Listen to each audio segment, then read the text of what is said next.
As I mentioned, since 2009, Franz has brought staged opera back to Severance Hall. And can you talk a little bit about Franz's vision with the orchestra and reviving our opera tradition? You know, clearly opera is an important part of the Cleveland Orchestra. And one of the things that I find so incredible is that the founders of this institution understood that an orchestra should be doing this kind of repertoire, right? That an orchestra should be focusing on education and should be focusing on these kinds of projects that are outside of regular standard symphonic repertoire. I think Franz's vision for opera has been that creating these kinds of productions and playing this kind of repertoire deepens the experience of the orchestra and the audiences.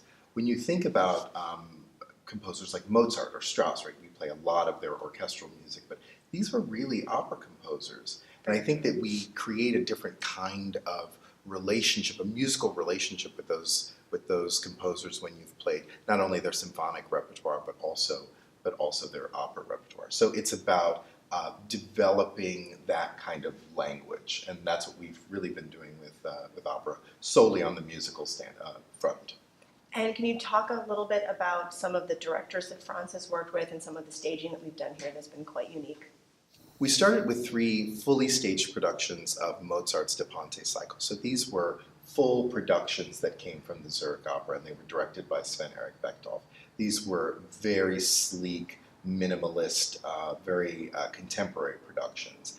But what we've been doing more in recent years is working with directors like Yuval Sharon, who did our Cunning Little Vixen, and with Frederic Wake-Walker, who'll be directing Ariadne of Naxos in January. And these directors have really used the building, Severance Hall, I think, in a very different way. So to contrast that with the Da Ponte cycle, where we're taking an existing production from another opera house in a way that's a lot like what you were saying with the Lady Macbeth. These are productions that were really created for Cleveland and utilize in all of the best ways what's great about Severance Hall. What are some of the operas in the recent years that really stand out to you?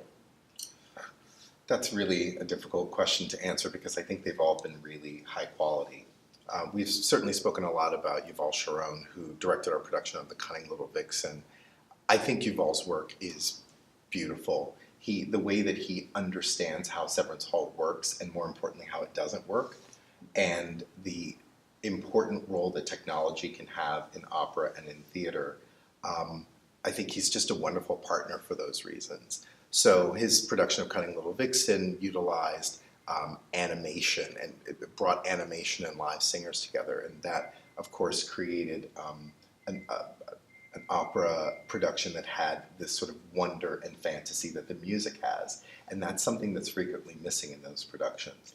He also utilized technology so beautifully a couple of years ago in our production of Péléas et Mélisande, where he used magic glass that can be clear or opaque to create really almost an inner world of the characters that we saw on stage. So those are certainly 2 operas that have stood out to me.